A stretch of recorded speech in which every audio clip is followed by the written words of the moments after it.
You've spent years believing that kindness creates harmony, that generosity returns to you like a boomerang, that helping someone today builds goodwill for tomorrow. But real life doesn't play by the laws of a sentimental children's book. It plays by the cold arithmetic of incentives, emotional economies, and the peculiar human ability to undervalue anything that comes too easily. You see it at work, in relationships, in friendships, and especially in money. Because money isn't just currency, it's a scoreboard for responsibility, accountability, and psychological maturity. When someone borrows money from you, a strange phenomenon occurs. The value of the money inflates downward the moment it leaves your hands. Not in the financial sense, in the psychological one.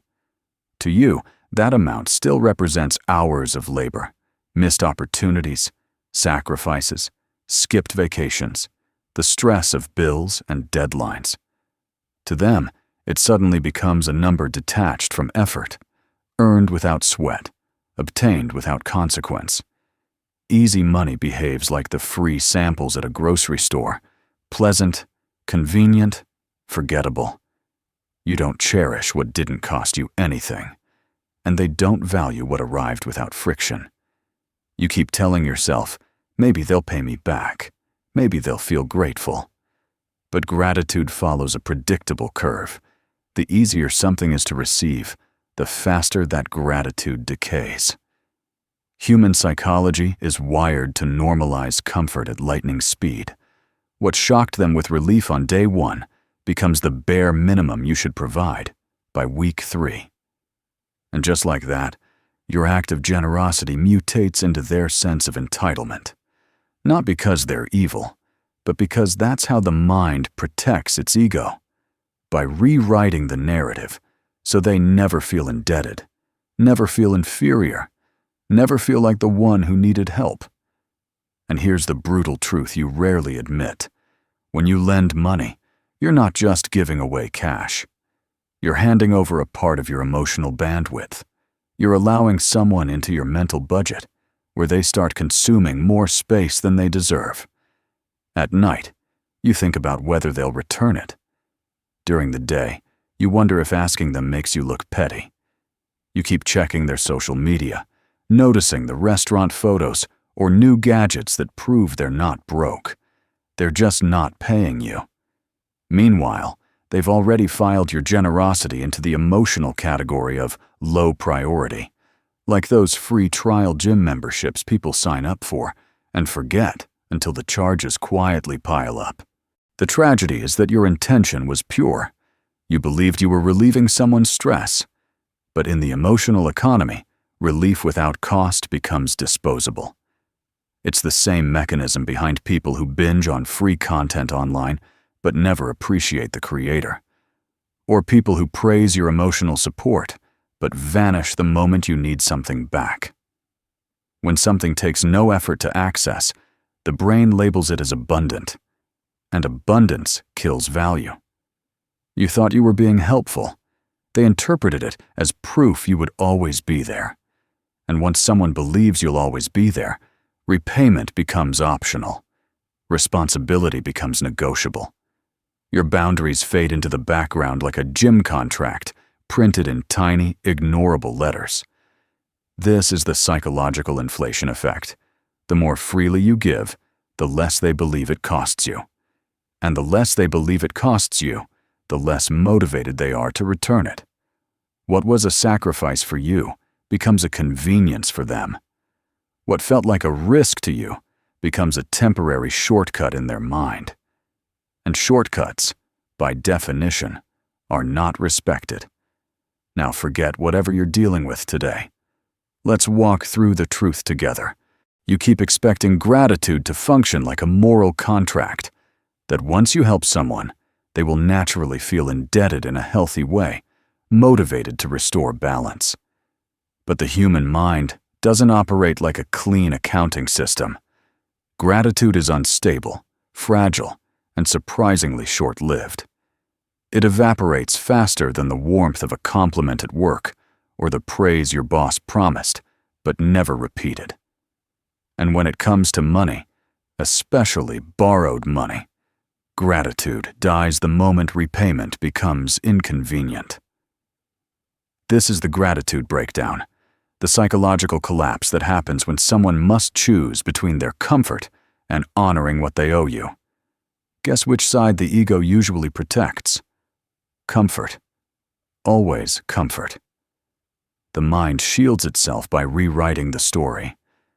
It wasn't that big of a deal. They didn't really need it back soon. They're doing fine anyway.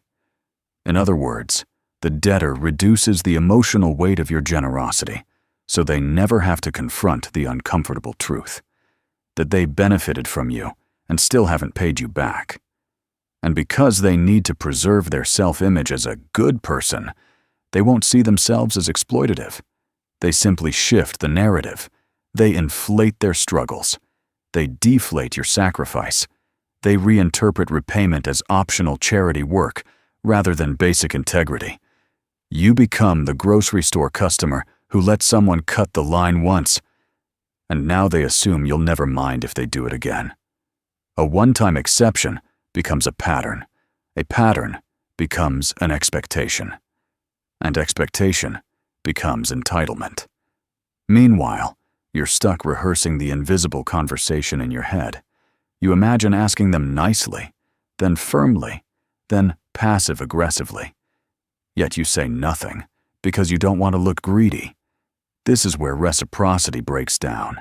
They feel no pressure to give back, and you feel guilty for even wanting balance. You started by trying to help someone, but now you're negotiating emotionally with yourself, trying to justify why it's okay to feel wronged. This is the paradox. The more generous you are, the more likely it is that the other person quietly resents you. Not because you did anything wrong, but because your kindness reminds them of their dependence. And dependence is humiliating. People don't like facing the reality that someone else had to save them, even temporarily.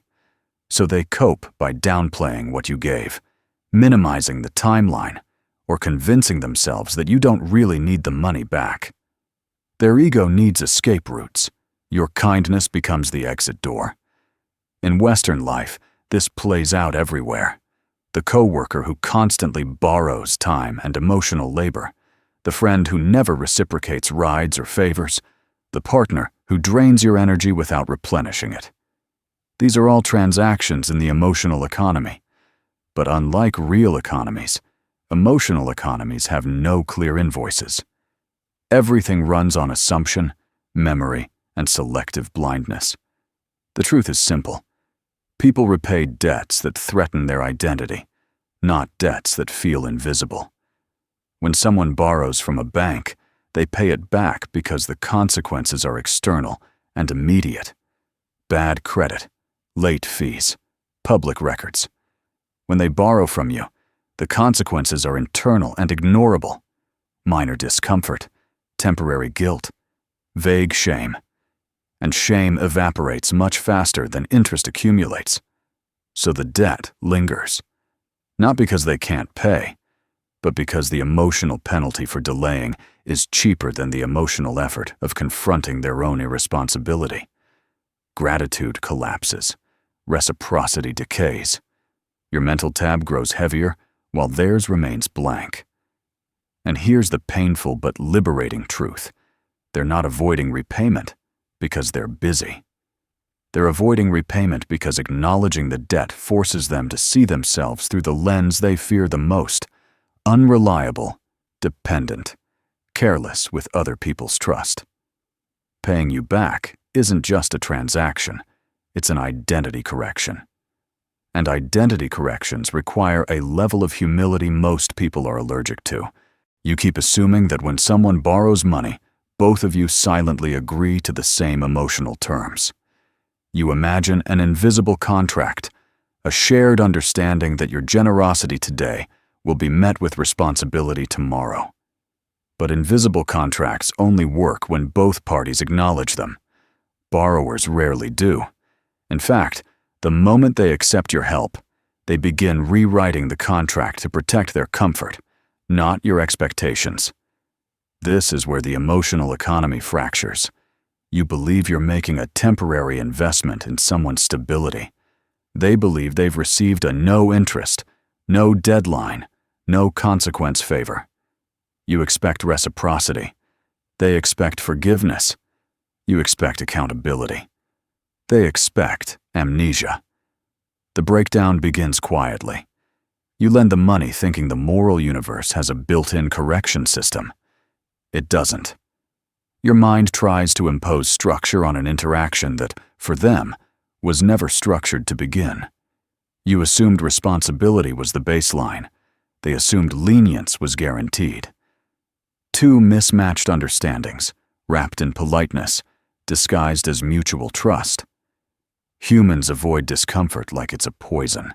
The borrower knows they owe you. But psychological self-preservation pushes them to reinterpret the situation in a way that removes pressure.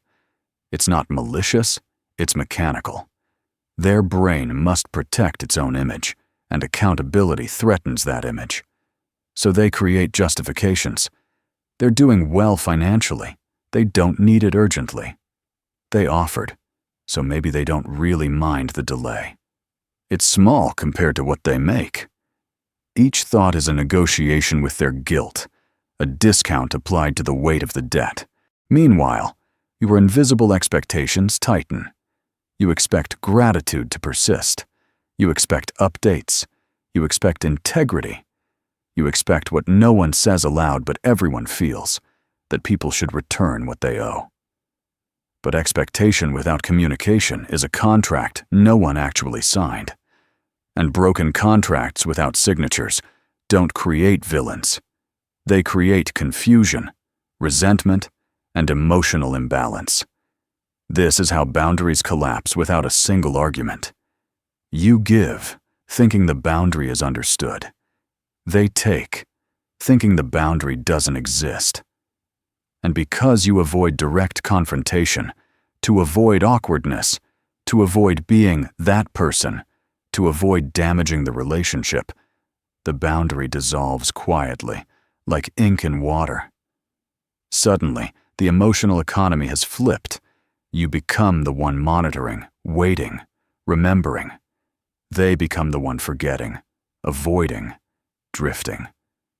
In the absence of clear structure, people default to self-interest. And self-interest rarely aligns with moral fairness. It aligns with convenience. So the debt fades, for them. But it lingers in you. The longer it lingers, the heavier it becomes, because emotional investments follow the same rule as financial ones. Sunk cost fallacy increases attachment. The more mental energy you spend tracking the debt, the more pressure you feel to get it back, and the more it bothers you that they don't seem to care. Your internal economy loses balance while theirs remains blissfully neutral. And here's the part you hate admitting. You lent them money because you secretly believed your kindness would be recognized, honored, maybe even admired. You imagined that generosity carries a natural return. But invisible contracts don't generate returns. They generate misunderstandings. This is not about morality.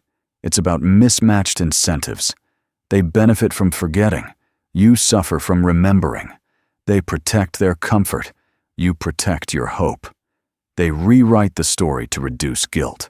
You rewrite it to preserve faith in human decency. And both of you walk away thinking the other person should know better. But no one knows better when no one agreed to the rules. You keep assuming your generosity says something good about you, that it reflects character, empathy, emotional maturity. And maybe it does. But here's the brutal truth you rarely let yourself see. Every time you hand out money without boundaries, you also hand out a quiet invitation to be exploited. Not intentionally, not dramatically, but through the slow erosion of your perceived value. People treat you according to the price tag you put on yourself. When you lend money without a clear return structure, you unintentionally label yourself as an easy resource, not a person to respect, a resource to access, a vending machine with no coin slot. Push a button and kindness comes out. And the human mind, in its predictable efficiency, does what it always does with easily accessible things. It devalues them. Think about gym memberships people stop using because the monthly auto-pay makes it feel free. Think about workplace compliments that lose meaning when they're handed out mechanically.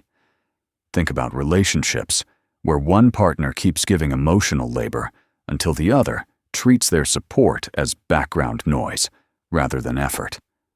This is the same mechanism at play with money. The easier it is to obtain from you, the less worthy it feels to return. Borrowers don't consciously decide to disrespect you. They drift into disrespect through familiarity. Your kindness becomes atmospheric, always present, always available, as unnoticed as the air conditioning hum in an office building. You don't appreciate what you no longer have to work for, and they don't appreciate you because you have taught them, through action, that your resources cost nothing. This is where your self-worth begins to erode. You don't feel like the confident, generous person you imagined yourself to be. Instead, you feel used, avoidant, resentful. You keep checking your mental ledger, hoping they'll remember without being reminded. You replay every moment of your generosity, hoping it will trigger theirs. But emotional economies don't work that way. People mirror boundaries, not sacrifices. When you lower your boundaries to appear kind, others lower their responsibility in response, and slowly, the worst transformation occurs. You begin to internalize their lack of repayment as a judgment of your worth. If they don't value what you gave, maybe what you gave wasn't valuable. If they don't treat your money seriously, maybe your effort wasn't serious. You start believing that your contributions are inherently less meaningful, not because they are, but because you placed them in a context where they could be ignored. This is the danger of confusing kindness with permissiveness. One elevates relationships, the other dissolves them. Here's the part that stings the most. Borrowers don't avoid you because they hate you. They avoid you because interacting with you reminds them of the version of themselves they don't want to acknowledge. Every time they see your face, your name, your message notification, they're confronted by a truth they want to escape, that they benefited from you and never restored balance. Their avoidance is self-protection masquerading as carelessness. Your mistake was assuming the debt was financial. It wasn't. It was psychological. And psychological debts rarely get repaid because doing so requires emotional courage. The courage to admit imperfection, irresponsibility, or guilt. Most people simply don't have that courage. So you become the person they distance themselves from. Not because you asked for too much, but because they couldn't tolerate how much they owe you emotionally. This is the quiet tragedy. The more you give, the less they can look you in the eye. Not because your kindness failed, but because their self-image couldn't survive it. And you?